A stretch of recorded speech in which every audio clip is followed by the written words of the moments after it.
आइए इस परंपरा के पश्चात हम सब उसके संग की ओर अपने को एकाग्र करें, जिसकी चर्चा पिछले 8 दिनों से चलती रही है। मनुष्य के मन में अनगिनत रोग हैं और जैसे शरीर में रोग होने पर तो मनुष्य कितना बेचैन हो जाता है, कितना अशांत हो जाता है। और ऐसी परिस्थिति में शरीर के स्वस्थ होते हुए भी अगर व्यक्ति अशांत दिखाई देता है, बेचैन दिखाई देता है, क्या कारण है इसका? और इसका उत्तर कालभूषण जी ने यह कहकर कह दिया कि मनुष्य का मन रोगी, और उन लोगों का उन्होंने वर्णन किया। उन्होंने जिन पंक्तियों में लोगों का वर्णन किया वो आपने पिछले वर्ष सुनी। वैसे मानस रोग पर ये जो प्रसंग है, रायपुर के रामकृष्ण मिशन में हमारे स्वामी श्री आत्मानंद जी महाराज थे, तो बड़े ही आध्यात्मिक पुरुष। वहाँ आश्रम में ये कथा मानस रोगों के संबंध में प्रारंभ हुई थी और पूरा न होने पर उनका आग्रह है कि यही प्रसंग चलता रहे। और वहाँ पर 7 प्रवचन 6 वर्षों में मानस रोग पर ही हुए थे। एक खंड तो उसका प्रथम बात के 9 दिनों के प्रवचन का प्रकाशित हो चुका है, पर वो अन्य भी अवशिष्ट है। इतना विलक्षण गंभीर प्रसंग है कि उस पर जितना भी लिखा जाए वो कमी है, जितना कहा जाए वो कमी है। किंतु उन रोगों की संख्या तो इतनी अधिक है कि इसको पढ़ करके ही व्यक्ति अपने आप में अशांत हो जाता है। का आश्चर्य लगता है कि क्या सचमुच हम इतने रोगों से ग्रस्त है क्या? और वो स्वामी जी कहते हैं कि मोह सकल व्याधि न कर मूला, तिलते पुनि उपजई बहुशूला, काम बात कपलोभ अपारा, क्रोध पित्त पिशाचे जारा, प्रीति करे जो तीनों भाई उपजे सन्निपात में बधाई, अहंकार अति दुखद डगरुआ, दम कपट मद मारे हरुआ, तृष्णा उदर वृद्धि अति भारी, विविध ईषणा तरुण तैयारी, जय जुग विधि मत्सर अजवेका, कालगी कहूँ रोग अनेका। और एक व्याय बस नरम नहीं, ये असाधि भव्या पीड़नी संतत जीव का स्वकी में रहे। तो रोग तो बहुत है, उनकी संख्या तो बहुत बड़ी है और औषधियां भी कम है। विशेष रूप से हमारे यहाँ तो इतने अधिक धर्म ग्रंथ है और उसमें इतनी पद्धतियों का वर्णन किया गया है कि उसका उद्देश्य यही है कि किसी प्रकार से व्यक्ति का मन स्वस्थ हो सके और उन औषधियों के द्वारा व्यक्ति को लाभ भी होता है। किंतु दिखाई ये देता है कि इन औषधियों के द्वारा जो शास्त्रों में बताई गई है उनके द्वारा रोग के लक्षण दर्ज हो जाते हैं, किंतु इतना होते हुए भी रोग पूरी तरह से मिटता नहीं।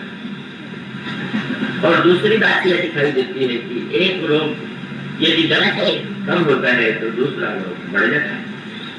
और दिखाई भी देता है जिन महापुरुषों का चरित्र हमारे यहाँ आदर्श माना जाता है, जिनकी प्रशंसा की गई वे वंदनीय है। पर बहुधा ये दिखाई देता है कि किसी महापुरुष में यदि कुछ विकारों को उसने जीत लिया है तो फिर भी कोई न कोई विकार तो विद्यमान है ही। अब जैसे परशुराम जी महाराज के बढ़ करके महान चरित्र किसका होगा? कालों की वृत्ति को उन्होंने जीत लिया है, वे बालक ब्रह्मचारी है। कभी उनके जीवन में सौंदर्य के प्रति आकर्षण नहीं हुआ, शक्ति नहीं। लोगों की वृत्ति का उनके जीवन में लेश नहीं है, क्योंकि सारे विश्व के राजाओं का वो समाप्त करने के बाद भी कभी उन्होंने सिंहासन पर बैठना स्वीकार नहीं किया। इस तरह से कह सकते हैं कि उन्होंने 2 महानतम विकारों को जीवन में पास नहीं फटकने दिया, लोभ को और काम। और उनके चरित्र का एक पक्ष ऐसा है, उससे सिद्ध होता है कि एक ऐसा उनके चरित्र में पक्ष है कि वो तो प्रसंगनीय नहीं माना जा सकता। और वो स्वयं विचित्रता ये है कि परशुराम जी उस विकार का वर्णन बड़े गहरे से करते हैं। भगवान राम और परशुराम जी से जब वार्तालाप होता है तो भगवान श्री राम से उन्होंने ये मुझसे बातचीत करते हुए कुछ विषय, कुछ जो मेरा परिचय है उसे अच्छी तरह समझ लो। तो उन्होंने पहले यही कह करके दिया कि बाल ब्रह्मचारी। तो ये कहते समय बाबा उनका एक एंड भी था, जो तुमने धर्म तोड़ा है तो विवाह के लिए ही तो तोड़ा, तो तुमने तो काम की मृत्यु को नहीं जीता है, प्रत्यक्ष ही है।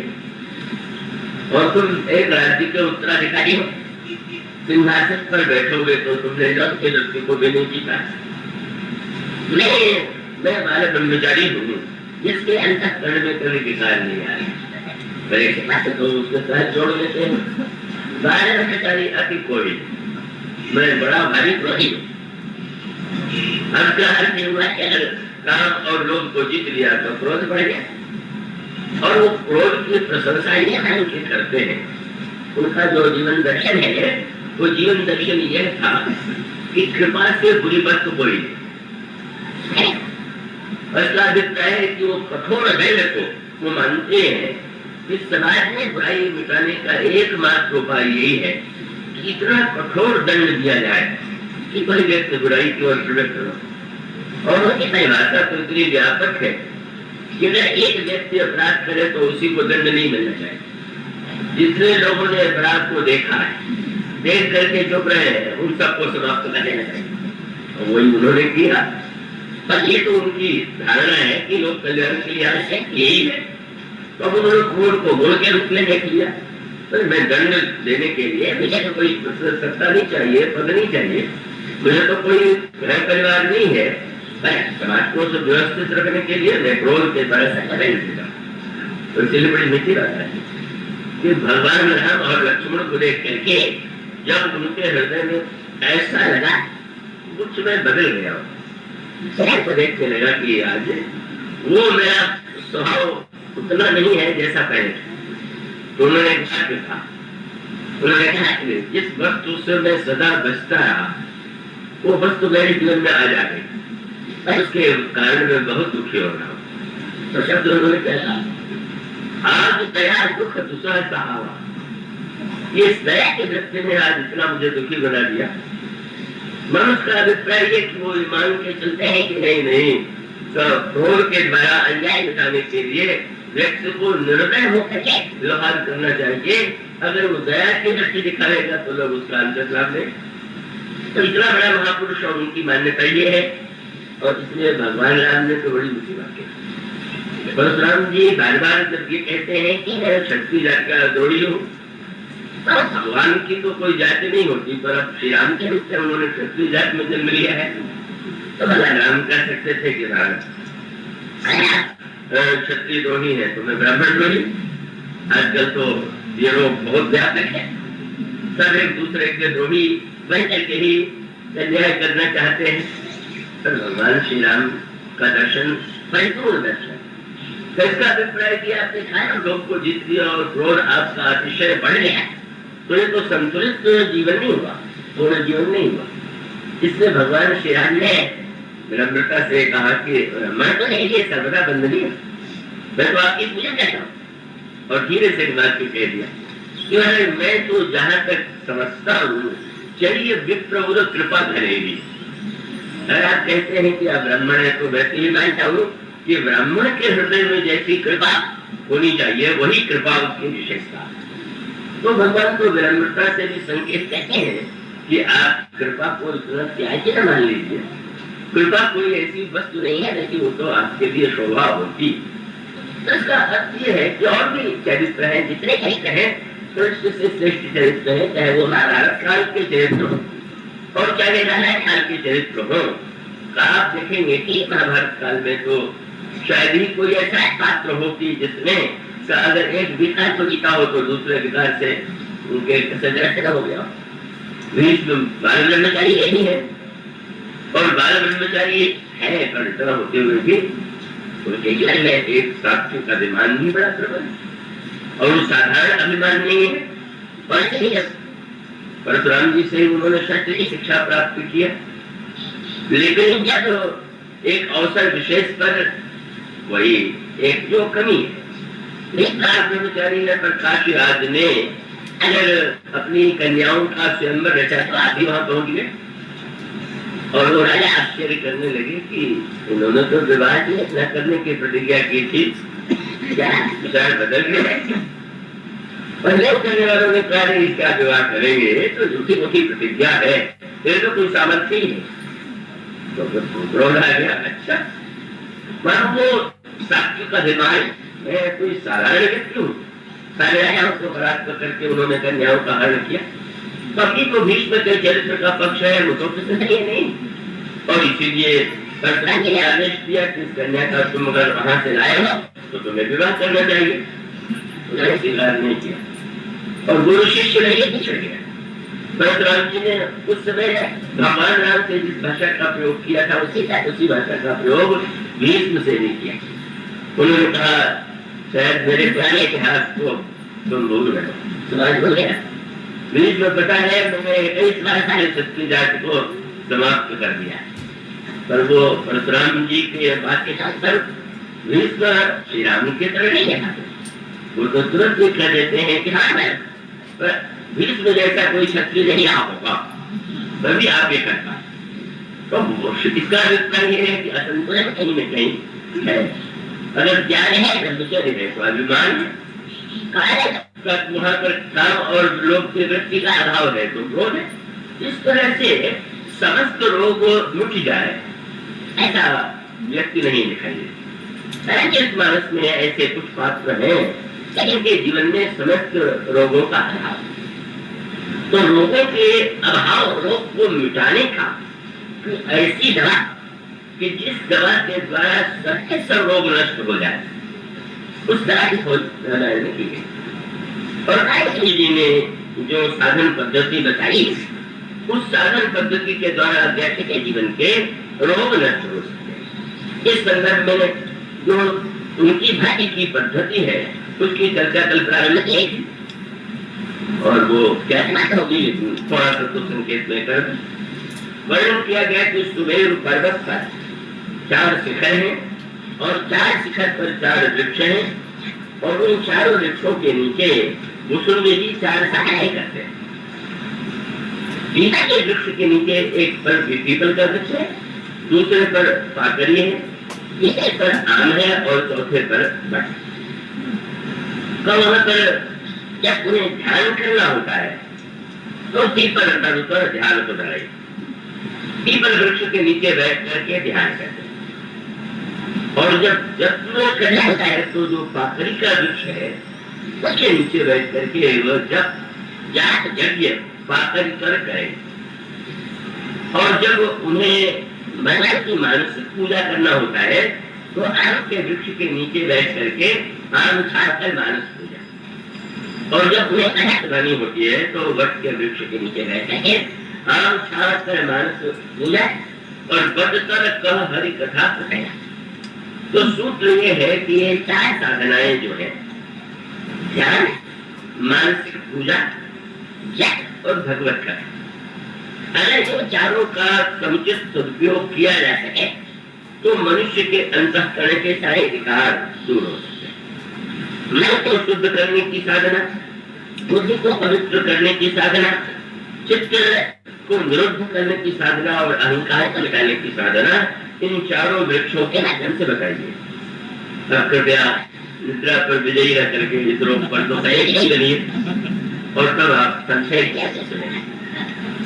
तो ये जो पीपल के वृक्ष के नीचे ध्यान है और उसके साथ साथ एक बड़ी विचित्र बात, मानस पूजा जो है वो भी ध्यान में ही की जाती है।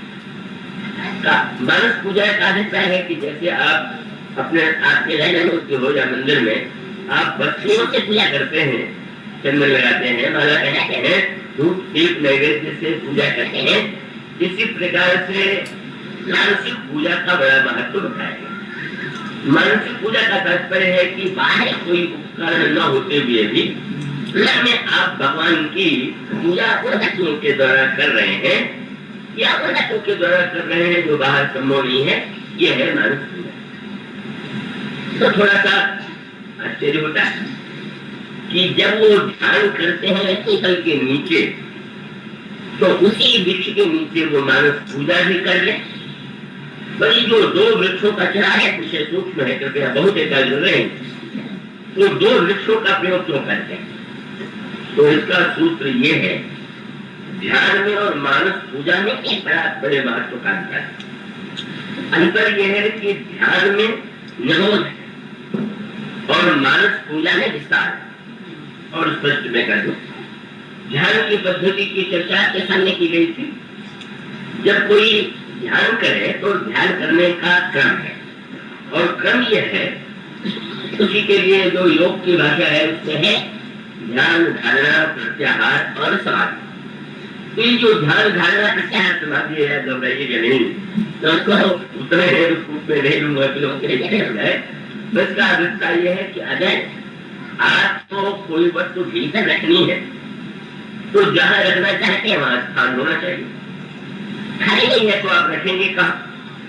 तो इसी प्रकार से हमारे अंतःकरण में जो विद्यमान है, जब तक वो बने रहेंगे तब तक हम जिन्हें बुलाना चाहते हैं वो कैसे आएंगे?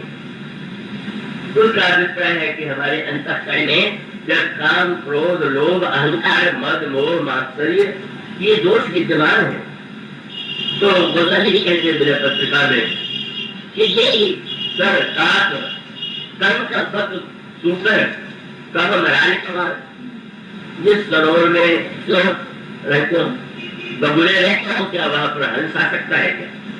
तो ईश्वर की तुलना की गई, मानो ईश्वर जो है वो हंस है, तो हंस के लिए सरोवर चाहिए। तो व्यक्ति के हृदय में जो सरोवर है उतना गंदा है, इतना मलिन है कि उसमें भला वो तो हंस बाल बना। शंकर जी के हृदय सरोवर के हंस के रूप में विहार करते हैं। अब अगर उस हृदय में हम भगवान को लाना चाहें तो लाने का उपाय है कि इनको निकालें। तो इनको निकालने के लिए कहीं तो हमारा और आपका अपना प्रयत्न होना चाहिए कि जब कोई वक्त, जैसे कोई अगर आपके घर में बैठना चाहे तो आप उसको रोकने की चेष्टा करते हैं, आप में सामर्थ्य है तो उसको लड़के हरा देते हैं या किवाड़ बंद कर देते हैं।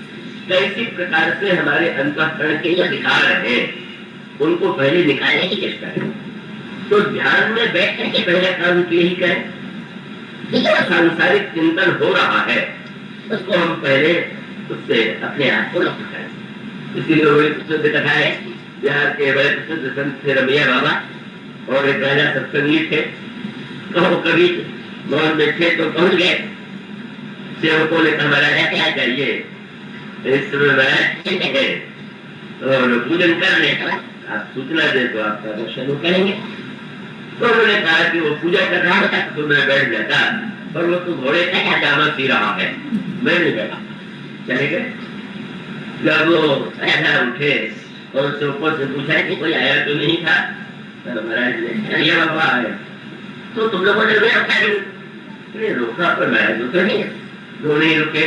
बड़ा सुख लगता है, उन्होंने तो बड़ी पट्टी सी बात कही, क्या उन्होंने वो तो घोड़े का चाल कर रहा है, वो पूरा कहाँ कर रहा? तो सचमुच राजा ने कहा तो ठीक बात है। मैं पूछा वैसे सोच रहा था कि कल जब घोड़े पे जाके जा रहा था तो घोड़े का चाल जावा पड़ गया, पता नहीं चला कि नहीं चला। उसका अभिप्राय कि हम ध्यान में बैठे हो, बैठे हो, और उसका जैसे आप कमराबंदी क्यों करते, जो कोई आने जाए, आप ये चाहते हैं ना कि बाहर से लोग आते जाते रहेंगे तो पूरा और ध्यान ठीक हो सकेगा। तो भाई ये क्या को आप बंद कर देते हैं, लेकिन भीतर ही जो बैठे हुए उनको दिखाया तो आपने नहीं, और केवल दरवाजे और खिड़की बंद कर दिया। तो पहले तो इनको निकालने की चेष्टा व्यक्ति को करना चाहिए। यह है कि जिन साधनों के द्वारा ये विकार हमारे जीवन से दूर है वो उसके लिए प्रयत्न करें। यदि ऐसा संभव न है तो गोस्वामी जी ने एक दूसरा उपाय लगाया, जो पुरुषार्थ से विकारों से बच सके वो बचे। और गोस्वामी जी ने एक बहुत मधुर पद्धति बताई, वो है प्रार्थना। ध्यान में बैठने से पहले भगवान की प्रार्थना कीजिए। तो प्रार्थना क्या? बोले प्रभु, हम चाहते हैं कि आप हमारे हृदय में आकर, पर समस्या मेरे सामने है।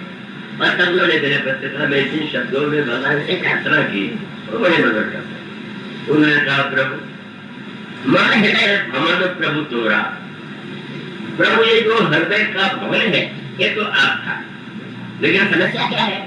तो बच्चे आए बहुत, और उस घर में बहुत से सदस्य, कई लोग बला दूसरों की रचना क्या कर लेते, घुस के बैठ जाते हैं। बोले प्रभु हृदय तो आपका है, और चोर जो है तो भगवान ने कहा कि तो चोरों को निकाल बाहर करो। कैसे निकाल बाहर करें? तो बोले मैं एक अमित बन था, मैं अकेला हूँ और इतनी बड़ी संख्या में, और मैंने कहा हमारा कहने से ढलते नहीं और अकेले होने से हमने हरा नहीं सकते। तो तुम चाहते क्या? तुम्हारी चिंता क्या? भक्त की भाषा, भक्तों की भाषा तो बड़ी मीठी होती है। तो ये महाराज अपनी चिंता नहीं, आपकी चिंता। मेरी क्या चिंता तुम्हें लग गई? बोले महाराज चिंता वही अंत अपार नहीं हो तुम्हारा। मुझे चिंता ये हो गई है कि कहीं आपको अपयश न मिल जाए। तो मिलेगा? बोले कहा तुम राम लूटे कर तो धाम। अगर आपके तो लुटेरे लूट जाएंगे, बाकी कितनी बदनामी होगी। तो आप जब धनुष बाण लिए हुए हैं, ये भक्तों के ध्यान में तो भगवान के ध्यान में धनुष बाण को महत्व क्यों दिया? उस धनुष बाण को महत्व देने का तात्पर्य है कि योग तो जीवन में हृदय में ईश्वर को ले नहीं आना। ऐसा तो कहते हैं कि वो समस्त प्राणियों के हृदय विराजमान है, और उसके बाद भी हमारे ये दुर्गुण का विचार कैसे है? तो उसको यूँ कहा गया कि अगर वो ईश्वर है ब्रह्म के रूप में तो सक्रिय है, तो शास्त्र की भाषा में है वो एकमात्र दृष्टा के रूप में विज्ञान है, और वो घटनाओं को देखा है, हस्तक्षेप नहीं करता। जैसे सम न निराव न रोषु और गहरी न पाप पुण्य न, जैसे प्रकाश है, ये है चारों ओर प्रकाश। लेकिन इसमें रामायण की चर्चा की जाए तो ये प्रकाश क्यों कहते? हमारी विरोध दूसरों को निंदा शब्द कहे तो प्रकाश फिर को जाएगा कि बुरी बात कर रहा। तो जो प्रकाशक ईश्वर है मूल रूप से तात्विक रूप में वो कोई हस्तक्षेप नहीं करता, वो तो केवल प्रकाशमय है, और जो कर्म का परिणाम होगा वो कर देगा, ईश्वर का हस्तक्षेप नहीं। प्रधान विश्व कर रखा और जो जस करे सो तस कर जाए। तो अब भक्ति क्या है कि हमें ईश्वर नहीं चाहिए, लेकिन ईश्वर नहीं चाहिए, हमें सक्रिय ईश्वर की आवश्यकता है। और सक्रिय ईश्वर उसी का वो प्रतीक है कि इनके हाथ में धनुष बाण। निरस्त जो होता है उससे कोई नहीं डरता, पर जब कोई शस्त्र लिया तो उससे डरना स्वाभाविक है। उन्हें ब्रह्म लगता है निरस्त है, और वो स्वयं कुछ करता रहता नहीं है, इसलिए वो स्वाभाविक रूप से विकारों को नहीं मिटा पा रहा है। तो धनुष और बाण से भगवान के ध्यान की जो एक पद्धति है, बार बार मुझे श्यामल को मलांगम भागम बारो महाशायक चारु चापम। भगवान के हाथ में धनुष और बाण विद्यमान है। ये धनुष और बाण जिसके द्वारा वो जीव के जीवन के दुर्गुणों को नष्ट। इसमें जब हनुमान जी की गोस्वामी जी वंदना करते हैं, और जब ये कहा कि हनुमान जी के हृदय में भगवान निवास करते हैं, तो किसी ने गोस्वामी जी से कहा कि आपने तो बड़े विचित्र, क्या हमारे हृदय में भगवान नहीं निवास करते क्या? तो निवास करते हैं, और हनुमान जी के हृदय में निवास करते हैं, पर तुमने और उनमें एक अंतर बोले पावक ज्ञान जात हृदय आदाय बसई राम सर चाप धाय। उनके हृदय में धनुष बाण हुए और तुम्हारे हृदय में धनुष बाण। दुर्गुण जो विचारों का राज्य है विचार देख। इसलिए सर्वत्र संकेत यह मिलता है। आप एक संकेत पाएंगे हनुमान जी ऐसे विभीषण जो है लंका में, अब उनकी साधना की पद्धति क्या है? का मंदिर बना हुआ है और मंदिर पर वो जो अंकित है वो क्या है? आपने पढ़ा होगा, तो हनुमान जी लंका में चारों करते हुए अंत में निराश होते हैं कि सीता जी एक तो दिखाई दे रही है, तो उन्हें एक घर दिखाई पड़ा और एक मंदिर दिखाई पड़ा और उसमें शायद जी ने लिख दिया राम नाम अंकित है, लेकिन वो नहीं नाम अंकित नहीं, राम का नाम नहीं था, रावण तो राजा भगवान करने लोगे। और उनके यहाँ अंकित क्या है? तो ये रामायुध अंकित गृह शोभा वर्णिन जाए। विभीषण के मंदिर पर भगवान राम का धनुष बनाया हुआ है, प्रतीक और चिन्ह उसका अभिप्राय के बाद इस लंका के राक्षसों की नहीं, आपका धनुष और बाण ही तुम्हारी रक्षा कर सकता है। हम इसी के द्वारा अनुभव करते हैं कि जब हमारे सामने कोई संकट होता है तो एक बाण को देख लेता हूँ कि आपका धनुष यहाँ पर मेरी रक्षा के लिए विद्यमान है। की प्रशंसा में जो होता है शक्ति का जब काम को जीत लिया तो नारद उस समय क्यों निकाल लिया है? सीम की जान है वो तासु और बड़े खबर रमा पट जाए। स्वयं चाहे चक्र के लेके रखा है, एक रूप है चक्र का, दूसरा रूप है धनुष और बाण का।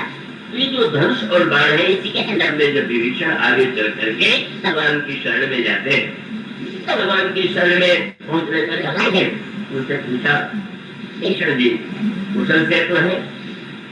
तो कुशल से है और वो जी तो सब कोई सुन के किसी व्यक्ति ने से पूछा बड़ा कुशल से तो है, क्या बात की बकवास करते हो? तो बोले दो मिलते हो कुशल से यही कुशल से जाते हैं तो वे कहते कुशल ही के करत जग कुशल करते करते तो छुटते चले जा रहे और तब कुशल ही के जग में बचा रखो माया मन हुआ खाते हो जो पितरों में और मेरा पल मैं और तोड़ता है माया मन का का कुशल है। हमने पूछ दिया तो है के सही तो पहला कुशल और जोड़ भी दिया कि मैं पूछ रहा हूँ कि आप जहाँ रहते हैं वो तो चारों ओर राक्षसी राक्षस है, तो कहूँ लंके परिवार कुशल कुठार दास तुम्हारा। ईश्वर जी ने कहा आप भूतकाल के विषय पर अब पद देख कुशल बुलाया जो तो जान जन आया और तब उन्होंने कहा कुशल जीव जो वाक्य है वही अच्छा तब लगी कुशल जीव कर सतत विश्राम जय भजत में राम कहा शोक राम तरीका जब तक समाप्त नहीं होती तब तक और कि तो इन वृत्तियों का कैसे तुमने जीता पाया? मैंने नहीं जीता। ये जो दोष है तब भगवान प्रभु से उन्होंने कहा तब बसत रहा प्रभु उसी समय तक निवास करते हैं जब आप भरे कटिभाग उन्होंने कहा जब आप धनुष बाण लेकर के विराजमान हो जाते हैं तो समाप्त हो जाते हैं। इसलिए भक्तों की साधना में उनकी पद्धति में इन भक्तों का जो वर्णन किया गया है उसको हम समझे। हमने लगता कहते रहते हैं भयभीत रहते हैं। तुलसीदास जी तो प्रतापी मोल संग्रह से भी कभी नहीं मिले, बच्चे प्राप्त करने की चेष्टा नहीं किया। अकबर गुणग्राही था जो तो साहित्यकारों का बड़ा सम्मान करता है तो आप चले आए तो वो संत जी ने कहा वो सम्मान करता है तो दूसरी सभा का सदस्य हो इसलिए वहां नहीं जाता। तो हम चाहकर रघुवीर हम चाहकर के फोटो लिखे दरबार चाहकर ही नहीं है दरबार के लिए बैठे हम चाहकर के फोटो लिखे दरबार अब का होंगे लेकिन मन से बता क्या मनुष्य की सभा में मैं अक्सर का डाल कर सकता हूँ? क्या वो डर नहीं लगता? है इसके पास शासन है। तो उन्होंने कहा उसके पास कौन से बाहुबल सदा अभय हमारे प्रभु धनुष बाण दिए हैं, अगर मेरी रक्षा कर रहे हैं तो मैं किसी से करीब बर्बादी रक्षा करने के लिए लग है। इस धनुष का सांकेतिक अभिप्राय इस बाण में सभी रहस्य है। व्यक्ति को सावधान के लिए भी है, निर्भय बनाने के लिए है, विकारों को भी मिटाने के लिए है। तो स्वामी जी बार संकेत करते हैं, मन इधर भागने लगे बाण को दिखला दीजिए, प्रारंभ में देख लो ये कौन है, लव कलप सरचंद देना पूछते हैं कई लोग, दर्श लोहे का था खाई का था। जो धनुष और बाण है, ये जो काल है यही ईश्वर, और ये जो सोमवार मंगलवार बृहस्पतिवार वर्ष का नाम यही भगवान का है। और ये कर रहा है जागृत को बाण आवेगा उड़ा देगा, और ये सावधान तुम्हारे पास समय नहीं है। लोन में जो बरस कलम सर चाहिए, अरे भजन जी ने मनत ही आ काल जा सको धन, ये काल है साक्षात करते रहे, अमर नहीं है, ये शरीर सदा रहने वाला है।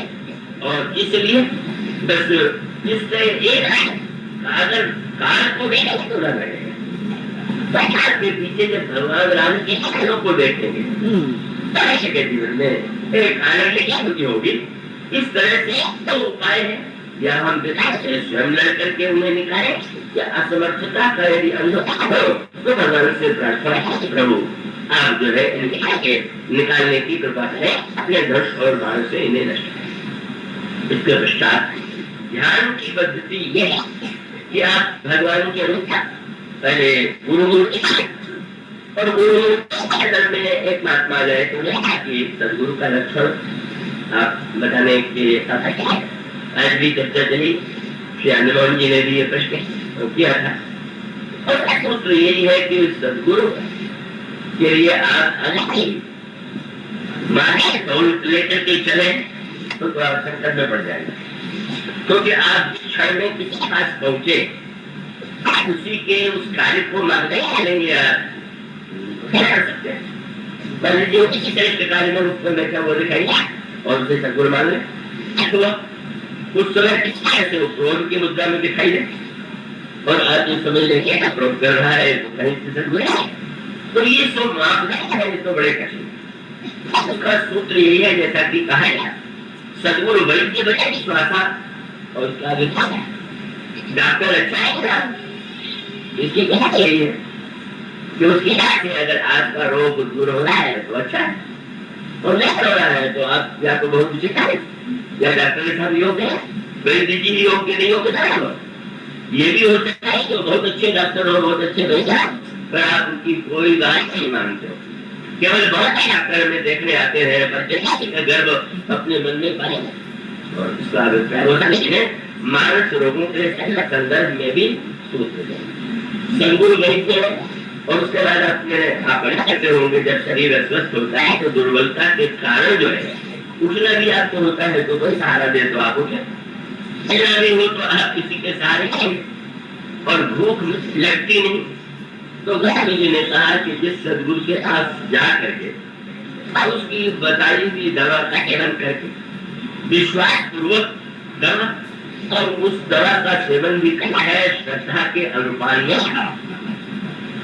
श्रद्धा युक्त और विश्वास युक्त गुरु के द्वारा बताई गई साधना अगर आप करेंगे तो एक आपको भूख लगने लगेगी, और भूख काहे की लगे, वो समझने का क्षुधा बढ़ने लगे। जब आपके बुद्धि में नित्य जिज्ञासा ईश्वर के विषय में, ज्ञान के विषय में, वैराग्य के विषय में जानने की भूख लगे, तो एक शुभ लक्षण है कि मन का रोग कम हुआ। और सहारा जब छूट जाए, सहारा मैंने विषय आप दुर्बल है, हम लोगों को कोई समय कोई सहारा चाहिए, कभी रूप का सहारा चाहिए तो अच्छा लगेगा, कभी गंध का सहारा चाहिए, कभी स्वाद का सहारा चाहिए। इस सहारे की तरह क्यों नहीं पाते? बोले इस सहारे के बिना भी तो विषय का सहारा न हो और फिर भी हमको कोई चिंता हो तो समझ लेना चाहिए स्वस्थता की ओर हम बढ़ा है।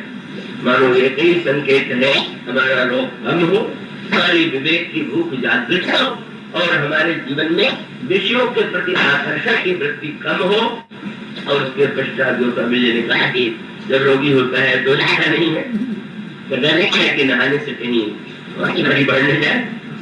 कई लोग जो है बेचारे कथा में भी आए तो नहाने से डरते हैं तो उसका असर रोगी है। वो स्वामी जी ने कहा कि लगने लगी, सांस की आवश्यकता नहीं रही और तब स्नान अवश्य है। और स्नान कौन सा है? बोले विमल ज्ञान या जब सो रहा, जब वो निर्मल ज्ञान से स्नान करे और तथा राम भगत गुरु छाए, भगवान राम की भक्ति हृदय में छा जाए, ज्ञान के जल में स्नान कर ले। इस सद्गुरु के सानिध्य से हमारे जीवन में इन युक्तियों का विकास हो, वो रहेंगे सद्गुरु। और उसकी कसौटी वही है और आपका अंतःकरण है, आपको कैसा है वो होना। तो सद्गुरु का कर्म एक ज्ञान है भ्रमित और उसका एक संकेत है गुरु शिष्य वाला की रामायण के प्रारंभ में स्वामी जी शंकर जी की वंदना करते हैं तो गुरु और शिष्य संबंध की ओर संकेत करते हैं। नित्यम गुरु शंकर रूपिणम, गुरुदेव साक्षात शंकर, तो गुरुवेद बखा। तो वो ध्यान करने में दो सूत्र है बड़े बात। एक तो कल जो बात कही थी कि जब कैलाश पर्वत पर शंकर जी बैठे हुए हैं तो सबके नाखून से ध्यान प्रारंभ किया और फिर मुक्त तय हो जाए। तो नाखून में जो प्रकाश है वो सारो बिल्कुल दिशा का चंद्रमा है, वो ऐसा हुआ। और उसके आज जब भगवान शंकर के मुख का आप ध्यान करेंगे तो पूर्ण चंद्र, तो साधना का क्रम क्या? द्वितीया से प्रारंभ कीजिए और पूर्णिमा तक पहुंच जाएगी। और सब गोस्वामी जी ने मेरे पत्रिका में साधना का उल्लेख किया है कैसे कैसे जो है क्रमशः आगे बढ़ता हुआ तो गुरु का की भूमिका ली। और यहाँ तो स्वामी जी ने और दूसरी बात कही, बोले शंकर जी को मैं ध्यान करता हूँ जो गुरुदेव के रूप में साक्षात शिव रूप है। क्या बोले इतने उदार है कि वो चाहते तो पूर्ण चंद्रमा है उसे धारण कर, पर वो टेढ़ा जो द्वितीया का चंद्रमा है उसे अपने सिर पर चढ़ाए हुए। और परिणाम ये हुआ कि वो जो द्वितीया का चंद्रमा है वो इतना बड़ा ही माना जाता है कि लोग देखने के लग रहते। तो जी ने कहा गुरुदेव जब कृपा करते हैं तो टेढ़े के व्यक्ति को इतना ऊपर उठा देते हैं जो बंद हो जाता है, पूज्य हो जाता है। किया और उसके बाद जब भगवान का ध्यान करें तो ध्यान में धीरे धीरे सिमटना। अनेक अनेक वस्तुओं से देखते हुए भगवान सिंहासन पर विराजमान है, कल्पतरु के नीचे विराजमान है, भगवान के शरीर पर आभूषण है। और ध्यान करते करते ध्यान का उद्देश्य है अंत में किसी एक अंग में ही आप अपने आप को समा दें। देख रहे हैं, देखते देखते भगवान की मुस्कुराहट देख चली गई।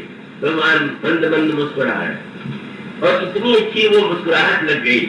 जब वहाँ मुस्कुराहट को छोड़ करके और कहीं भगवान के अंग में भी जाने की आवश्यकता है, बस एक अंग में भी कोई एक ये लक्ष्मण जी की साधना क्या आप जानते हैं? लक्ष्मण जी और श्री राम की जो साधना है उसमें लक्ष्मण जी भगवान राम को पूरा तो कभी देखते नहीं, तो सीता जी को पूरा नहीं देखते। तब बोले छीन छीन राम जान आप पर और करतन सपने लखन चित बंधु मात हुए।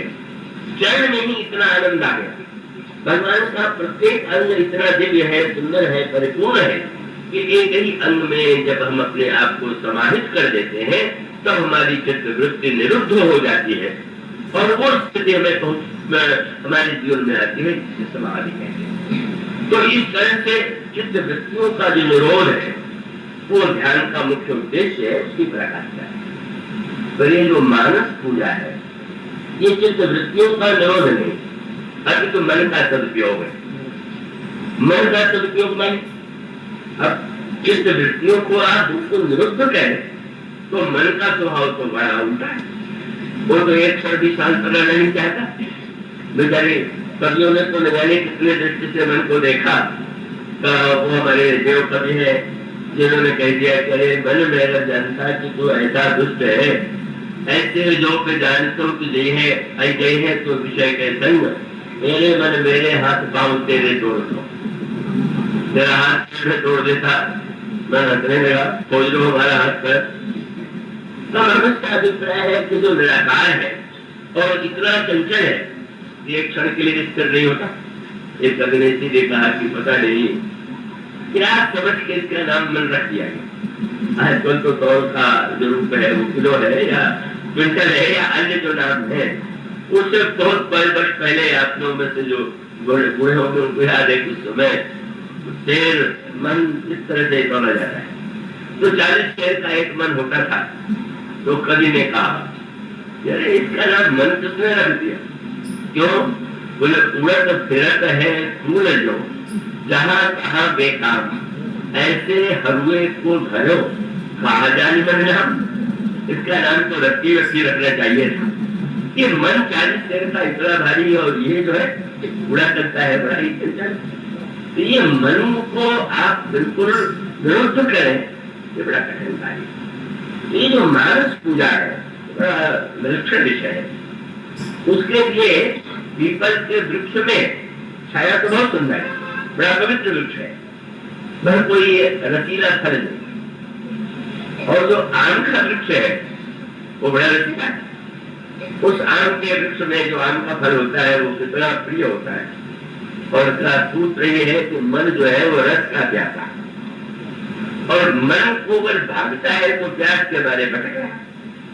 तो आप उसको कोई ऐसी वस्तु पिला सके कि उसके रस की प्यास भी पूरी हो जाए और वो चाहे जहां न जाए।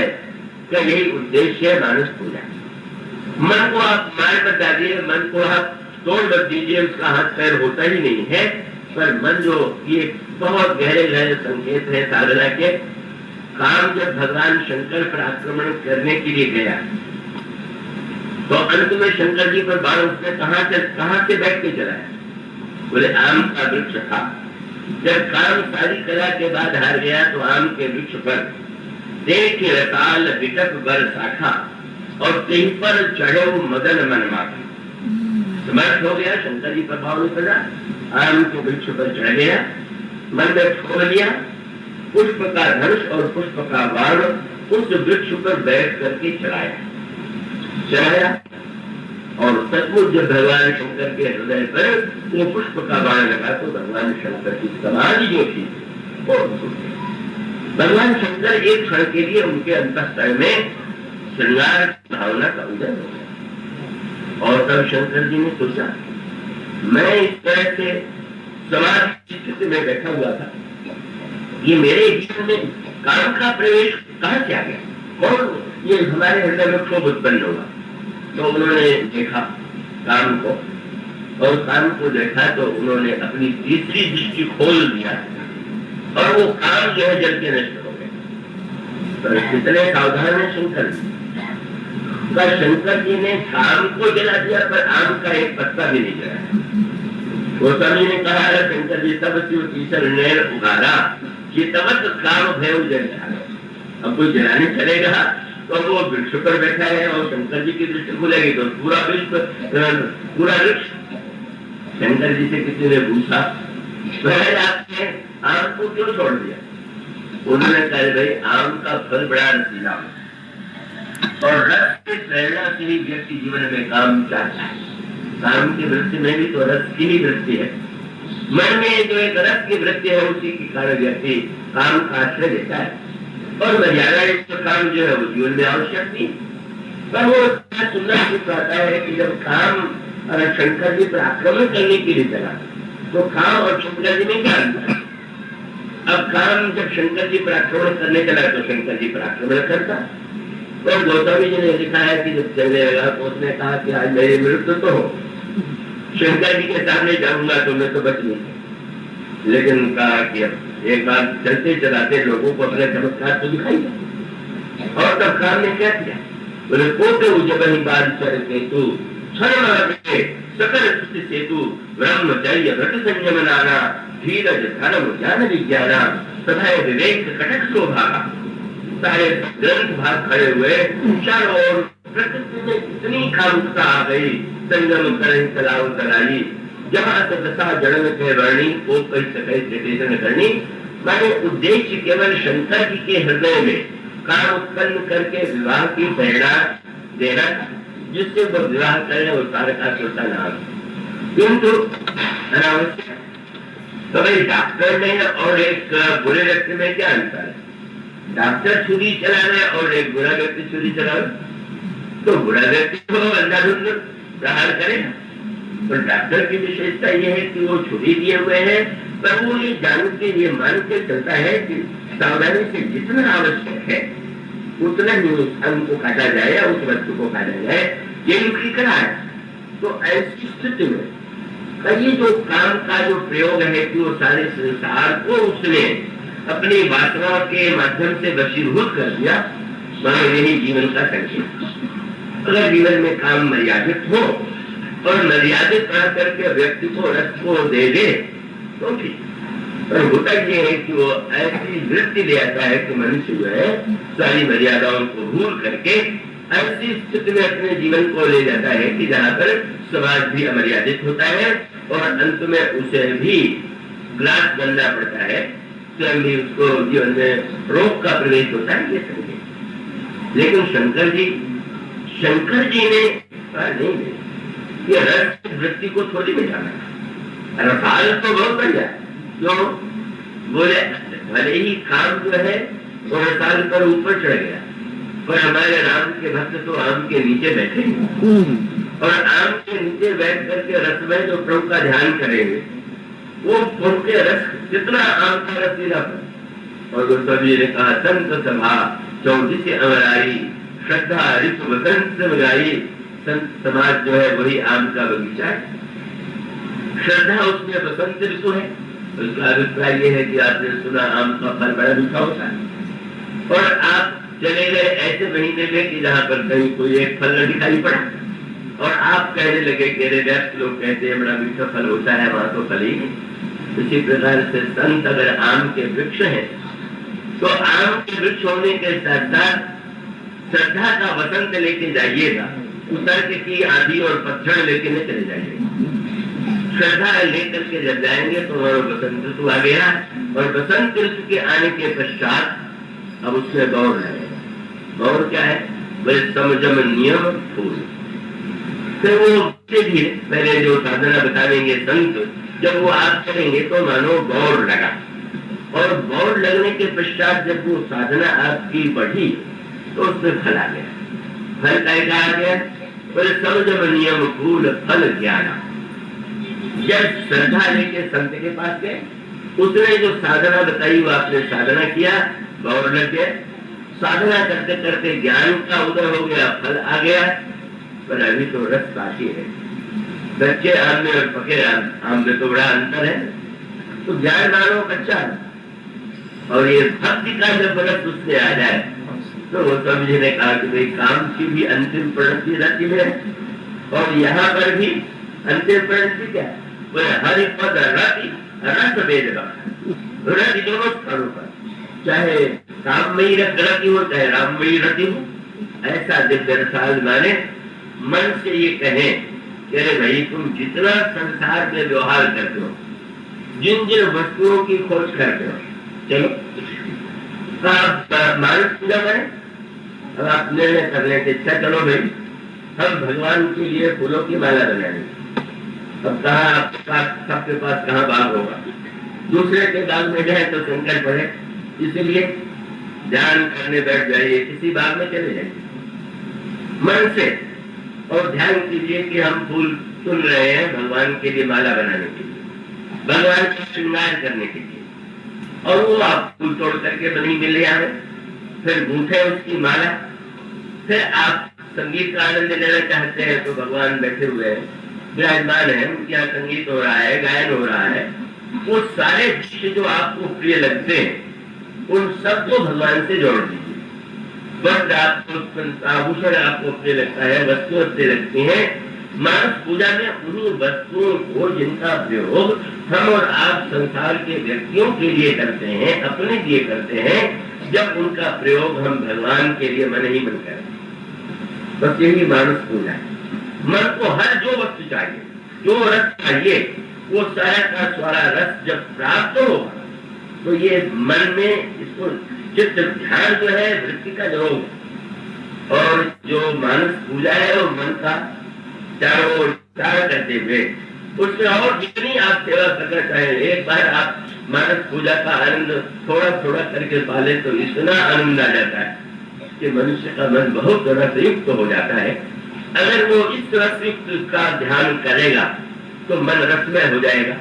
इसीलिए अहिल्या बच्चड़ हो गई थी विषय के कारण, काम के कारण, और अंत में अहिल्या के चरणों से उसका उद्धार हुआ।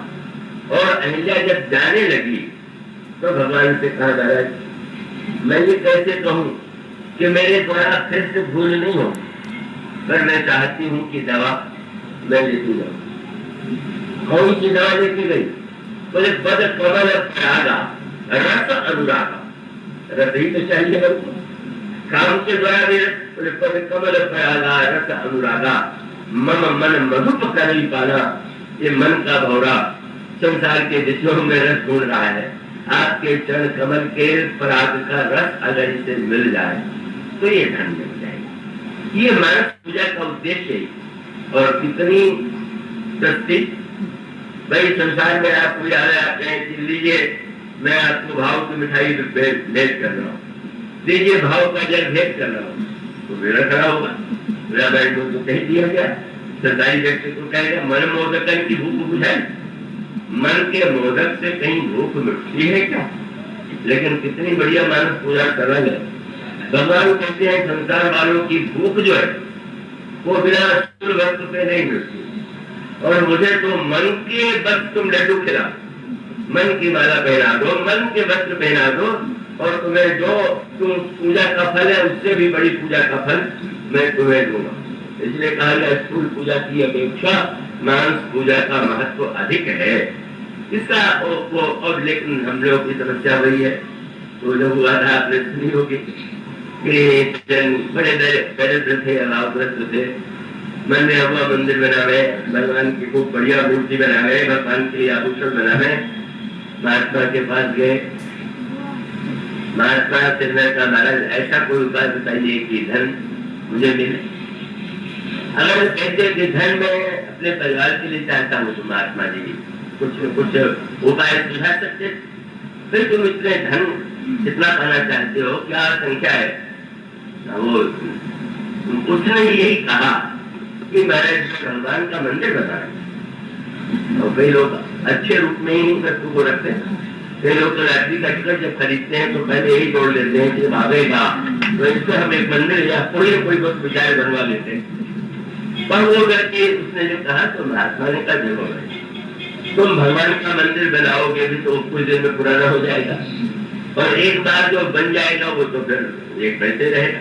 तुम ऐसा करो, तुम बस नेत्र मूर्ति के बैठ जाओ और नित्य भगवान के लिए एक मंदिर बनाओ, और मंदिर बना करके जैसा आभूषण तुम्हें चाहिए, जय हीरे का पन्ने का वो सब रख तुम मन ही मन को पहनाओ, जितना व्यंजन चाहिए वो व्यंजन भगवान को भोग लगाओ। महात्मा की बात समझ में आई और वो नित्य मानस पूजा करने लगे, रस आने लगा। रस आते हुए एक दिन अनोखी बात हुई, तो उसने सोचा आपको भगवान को खीर का भोग लगाना, और फिर वो मन से खीर बनाने लगा। अब लकड़ी जल्दी गया तो चावल का दूध सब ले लिया। जब चीनी डालने की बात आई तो उसको लगा कि इतनी चीनी खर्च होगी तो बड़ा कठिन हो जाए। जो ही वो सोचने लगा कहीं भगवान प्रकट हो गए और एक चाटा लगा के कहा अरे मन की मिठाई में तो कंजूसी मत कर, मन की चक्कर देने में कंजूसी कर रहा है। उसने चल पकड़ लिया बोले महाराज। लेकिन मैं पूछता हूँ कि इतने दिन आपके मानस पूजा की आज प्रकट नहीं हुए, आज क्यों प्रकट हो गए? क्या मेरी कंजूसी से प्रसन्न हो गए क्या? नित्य तुम जब पूजा करते थे तो तुम्हें ये भान बना रहता कि ये कल्पना है और कल्पना से मैं कर रहा हूँ, और आज तुम इतने तन्मय हो गए कि तुम्हें सचमुच लगने लगा कि मैं खीर बना रहा हूँ तो तुम्हारी तन्मयता चतुर्थ हो। इस तरह से वक्त तो 2 ही वृक्षों पर रह जाए तो मन के उस वृक्ष मनता के द्वारा मानस पूजा और ध्यान के द्वारा पीपल वृक्ष के नीचे चित्त वृत्तियों का निरोध, जप के द्वारा अहंकार की आहुति, जप यज्ञ लिखा हुआ है और ये तुम्हारे जिसमें आहुति दी जाए तो जप करने से अंतिम आहुति है अहंकार की आहुति। और कथा के द्वारा बट वृक्ष के नीचे बट विश्वास का अभिप्राय है कि जब विश्वास युक्त अंतःकरण से आप कथा सुनेंगे तो बुद्धि की जो पवित्रता, अगर कथा को केवल मनोरंजन के लिए नहीं, समझने के लिए, तुम समझे जन मुझे तो मनोरंजन अच्छा अनुराग, इस तरह से ये 4 साधनाएं कथा के द्वारा बुद्धि को शुद्ध करें, जप के द्वारा अहंकार की आहुति दें और मानस पूजा के द्वारा मन को रस दें और चित्त वृत्तियों का निरोध करने के लिए ध्यान का अगर हम सब इतना कुछ प्रयत्न करें तो निश्चित रूप से हमारे जीवन में मानस रोग कम होते होते नष्ट हो जाएंगे। भगवान की कथा तो अनंत है। कितना दीजिए लोग प्रस्ताव है और बढ़ा दीजिए, मेरा मन भी होता है लेकिन मैं तो कुछ जानता हूँ एक दिन बढ़ा दूंगा फिर भी पूरा नहीं कर पाऊंगा, मेरे सामने बाध्यताएं होती है समय की। तो वो भगवान की कृपा से प्रभु ने यंत्र के रूप में इस व्यक्ति से जो कहलाया हुआ आपने सुना, उसमें मेरा कोई चिंतन या विचार नहीं है। हम लोगों के जीवन में प्रभु की कृपा का उदय और मानो जब एक कौवा इतनी ऊंची स्थिति में पहुंच सकता है तो ये तो मनुष्य के लिए चुनौती है कि मनुष्य होकर के भी अगर हम उस स्थिति की ओर नहीं बढ़ते हैं तो उनसे बढ़ करके अनागत कौन होगा। तो बस यही प्रार्थना करते हुए कुसुम जी ने कथा के अंत में कहा था पक्षराज की जात नाम भव देशज हरण घोर त्रैशूल तो कृपालु मन तो पर सदा रहो अनुकूल क्या।